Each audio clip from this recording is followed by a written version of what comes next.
अस्सलाम वालेकुम वीवर्स, कैसे हैं आप सब लोग। वीवर्स, आज हम बेटनोवेट एंड क्रीम के बारे में रिव्यू करेंगे। बेटनोवेट एंड क्रीम को किन कंडीशंस में इस्तेमाल किया जा सकता है, इसके साइड इफ़ेक्ट क्या हो सकते हैं, क्या हम इसको फेस पर इस्तेमाल कर सकते हैं। तो ये तमाम इन्फॉर्मेशन जानने के लिए आप मेरी वीडियो को एंड तक लाजमी देखिएगा। और जिन्होंने मेरे चैनल को सब्सक्राइब नहीं किया, मेरे चैनल पर न्यू है, वो मेरे चैनल को सब्सक्राइब कर लें ताकि मेडिसिन से रिलेटेड आने वाली हर न्यू वीडियो आप तक पहुंच सके।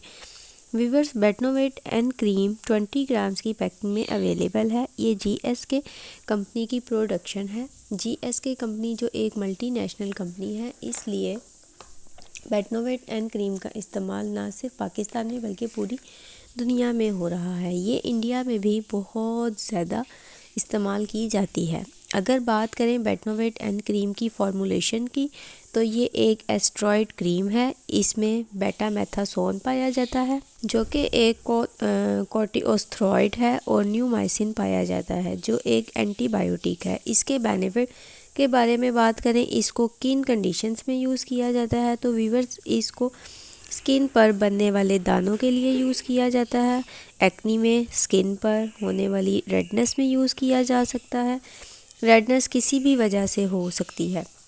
रेडनेस एलर्जी की वजह से भी हो सकती है, या आपने अगर कोई लोकल फार्मूला वाइटनिंग क्रीम का इस्तेमाल किया है बहुत अरसे और आपने उसको इस्तेमाल करके छोड़ दिया है, तो उसकी वजह से भी ये रेडनेस हो सकती है आपके फेस पर। तो उसको कवर करती है बेटनोवेट एंड क्रीम। ये हर तरह की स्किन के लिए इफ़ेक्टिव है। ये ऑयली और ड्राई दोनों स्किन के लिए है। उसके साथ साथ इसको डिफरेंट फंगल इन्फेक्शन में इस्तेमाल किया जा सकता है।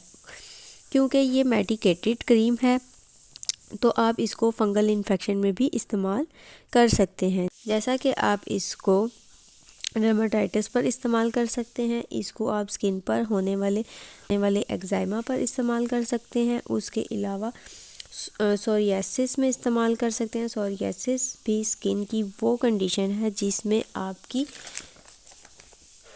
स्किन पर रेड पैचेस बनना शुरू हो जाते हैं। उसके अलावा इसको स्किन पर काटने वाले कीड़े मकोड़ों की इन्फ्लामेशन में भी इस्तेमाल किया जाता है। कीड़े मकोड़ों के काटने से आपकी स्किन पर इन्फ्लामेशन हो जाती है, उस पर भी आप ये यूज़ कर सकते हैं। इसको बहुत से इन्फेक्शन को ट्रीट करने के लिए यूज़ किया जाता है। स्किन पर बनने वाले ज़ख्म पर भी इसको इस्तेमाल किया जा सकता है।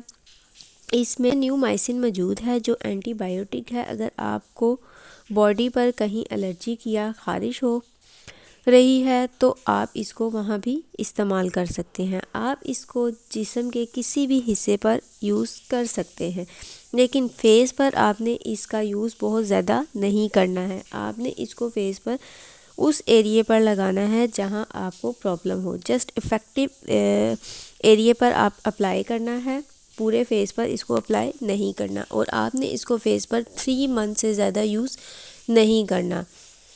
तो वीवर्स, ये थे इसके बेनिफिट्स, इसके साइड इफ़ेक्ट, और इसके हमने आज बेटनोवेट एंड क्रीम के बारे में आपको डिटेल से मैंने आपको बताया है कि इसको हम कहाँ कहाँ यूज़ कर सकते हैं।